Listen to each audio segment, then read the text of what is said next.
എൻ്റെ ജീവിതത്തിലെ മറ്റൊരു സവിശേഷമായ ഫെബ്രുവരി 18. എൻ്റെ കുഞ്ഞ് 13 വയസ്സിലേക്ക് കടക്കുമ്പോൾ ഒരു കൗമാരക്കാരിയുടെ അമ്മയായി പ്രമോഷൻ കിട്ടിയിരിക്കുന്നു. ഈ സമയത്ത് എൻ്റെ ഉള്ളിൽ ഒരുപാട് വികാരങ്ങൾ നിറയുകയാണ്. സുന്ദരിയായ പെൺകുട്ടിയുടെ അമ്മയായുള്ള 13 വർഷത്തെ യാത്രയ്ക്കൊപ്പം കാഞ്ചീപുരം .in എന്ന രണ്ടാമത്തെ കുഞ്ഞിൻ്റെ കൊച്ചി എഡിഷന് 2 വർഷവും തികയുന്നു. ഈ യാത്രയ്ക്കിടെ പല സംഭവങ്ങളും ജീവിതത്തെ മാറ്റിമറിച്ചു.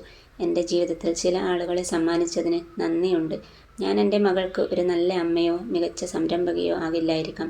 പക്ഷേ എൻ്റെ ജീവിതത്തിലേക്ക് വന്നവർ എൻ്റെ പോരായ്മകൾ അംഗീകരിക്കുകയും എനിക്കൊപ്പം പാറ പോലെ ഉറച്ചു നിൽക്കുകയും ചെയ്തു. സംരംഭക എന്ന നിലയിലും അമ്മ എന്ന നിലയിലുമുള്ള യാത്രയുടെ പുതിയ തുടക്കമാണ് ഇത്. ഒരു കൗമാരക്കാരിയുടെ അമ്മ എന്നത് ചെറിയ കാര്യമല്ലെന്ന് നിങ്ങൾക്ക് അറിയാമല്ലോ. ജീവിതത്തിലെ പുതിയ ഘട്ടങ്ങളിലൂടെ സഞ്ചരിക്കാൻ ഞാൻ തയ്യാറെടുത്തിരിക്കുകയാണ്. എൻ്റെ കുഞ്ഞിന് നല്ലൊരു കൗമാരക്കാലം ഉണ്ടാകട്ടെയെന്ന് ആശംസിക്കുന്നു.